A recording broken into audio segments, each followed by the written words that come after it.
मैं डॉक्टर महादेव सिंह, सहायक आचार्य राजनीति विज्ञान, श्री राजकीय महाविद्यालय मंडपिया चित्तौड़गढ़। आज हम पढ़ेंगे प्रधानमंत्री शासन व्यवस्था, जिसको दो रूप मुख्य माने जाते हैं, अध्यक्षीय और संसदीय शासन व्यवस्था। संसदीय शासन व्यवस्था में राष्ट्रपति या राजा राज्याध्यक्ष होता है और संपूर्ण शक्ति या शक्तियां राष्ट्रपति में निहित होती है, राज्याध्यक्ष में निहित होता है।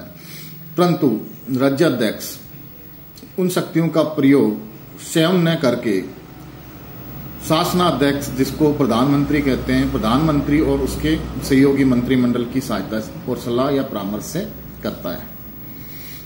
प्रधानमंत्री हम कह सकते हैं कि कार्यपालिका का वास्तविक अध्यक्ष होता है, क्योंकि शक्तियां तो राष्ट्रपति या राजा में निहित होती है, परंतु राजा या राष्ट्रपति उन शक्तियों का प्रयोग प्रधानमंत्री और उसके मंत्रिमंडल के सहयोग से करता है और मंत्रिमंडल का मुखिया प्रधानमंत्री होता है।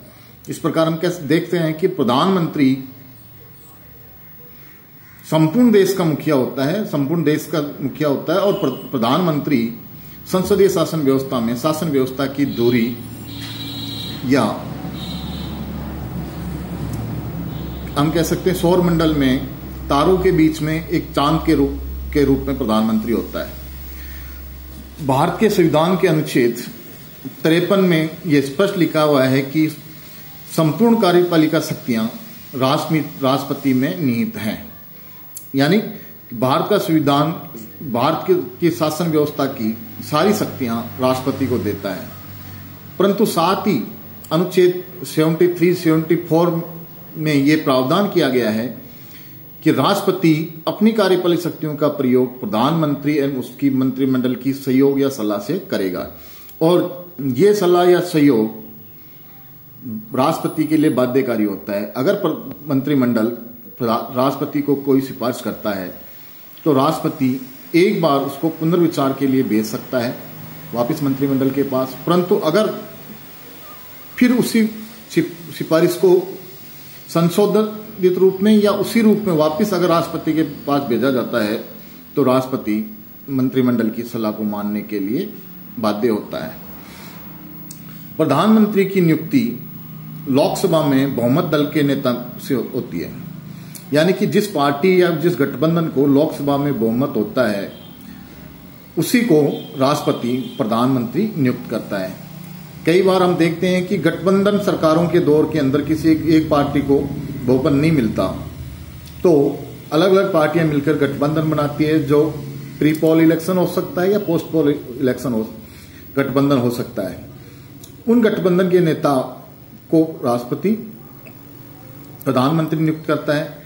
साथ हम ये भी देखते हैं कि प्रधानमंत्री के लिए संसद का सदस्य यानी राज्यसभा या लोकसभा का सदस्य होना आवश्यक है। अगर मान लीजिए कोई प्रधानमंत्री नहीं है, दोनों सदनों का सदस्य, तो भी राष्ट्रपति उसको प्रधानमंत्री बना सकता है, परंतु प्रधानमंत्री के लिए 6 महीने के भीतर किसी भी सदन का सदस्य बनना आवश्यक है। और प्रधानमंत्री की सलाह से परामर्श से राष्ट्रपति अन्य मंत्रियों की नियुक्ति करता है। राष्ट्रपति अन्य मंत्री भी संसद सदस्य होना आवश्यक है, चाहे वो लोकसभा का हो चाहे वो राज्यसभा का हो। प्रधानमंत्री क्योंकि सदन का नेता होता है और सदन का नेता होता है तो अपने सदन चलाने के लिए, अपने शासन चलाने के लिए उसके सहयोगी की आवश्यकता होती है और वो सहयोगी उसके मंत्री परिषद के रूप में होती है। और हम देखते हैं मंत्री परिषद के 3 रूप होते हैं, कैबिनेट जिसको मंत्रिमंडल कहते हैं, राज्य मंत्री और उपमंत्री। प्रधानमंत्री एवं मंत्री परिषद को शपथ राष्ट्रपति दिलाता है।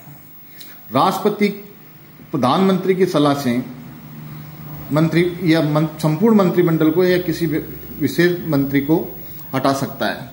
बिना राष्ट्रपति से कोई भी मंत्री बिना प्रधानमंत्री की अनुमति से नहीं मिल सकता। यानी मंत्रिमंडल और राष्ट्रपति के मध्य एक कड़ी का काम प्रधानमंत्री करता है। प्रधानमंत्री और मंत्रिमंडल सामूहिक रूप से लोकसभा विशेषकर संसद के प्रति जिम्मेदार होते हैं और संसद में भी लोकसभा के प्रति जिम्मेदार होते हैं, क्योंकि लोकसभा में जिसका बहुमत होता है वही प्रधानमंत्री चुना जाता है।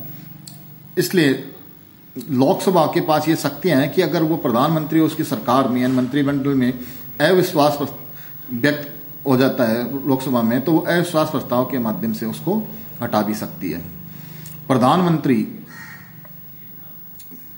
विश्व में देश का प्रतिनिधित्व करता है, वो सदन का नेता और संपूर्ण सब शासन की शक्तियों का प्रयोग प्रधानमंत्री ही करता है।